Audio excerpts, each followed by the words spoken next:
Well, the New South Wales government is continuing its cost of living blitz with the plan to reduce the price of groceries. Julia Bradley has all the details. Julia, they want to create a supply chain commissioner, I understand. So the Liberal National Government, Ash, are promising, if re-elected on March 25th, to appoint a supply chain commissioner whose job it would be to look at the supply chain and to try to make it easier to get goods to market.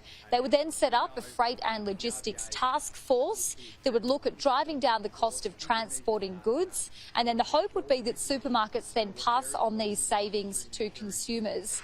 And this is part of a wider cost of living blitz that the government has announced in the lead up to that state election. Also today promising to cut the cost associated with heavy vehicle courses in order to get more truck drivers on the roads and then lower the price of goods. Here's what the Premier had to say about this cost of living announcement. It's all about ensuring we get produce to market faster. We have more truck drivers on the roads, ensuring there's downward pressure on prices across New South Wales. But the Labor opposition is hitting out at the government, saying that it's the sale of government assets that has contributed to the rising cost of living in New South Wales. And this comes as questions continue over whether Sydney Water could be the latest asset to be sold off. And this is because Sky News has obtained this exclusive video that shows that two Liberal MPs in high-profile New South Wales seats are in support of privatising Sydney Water or other government assets. That is the MP for Goulburn, Wendy Tuckerman, and the MP for Wallandilly by the name of Nathaniel Smith. And this was captured in a candidate forum held in Goulburn last night. Take a look at the video. For all the candidates, do you support the privatisation of Sydney Water or other government assets?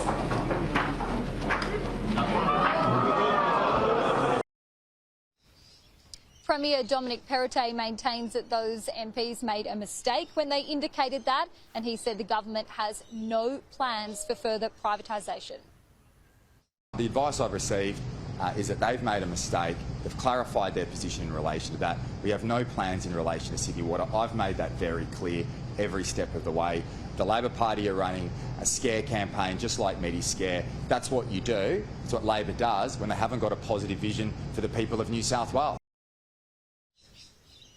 And Julia, what about Labor? What have they been announcing today? The focus for the opposition today has been on giving students who go to public schools greater choice around their education. They want to lift a ban on providing international baccalaureate at public schools, as well as the higher school certificate. And as is the case in New South Wales at the moment, the IB is only offered in private schools, and this is contrary to what is the case in other Australian states. So Chris Minns has said if he's elected Premier, he wants to change this. One of the reasons why New South Wales Labor today is announcing that we will lift the restriction for public schools to offer those courses for their students.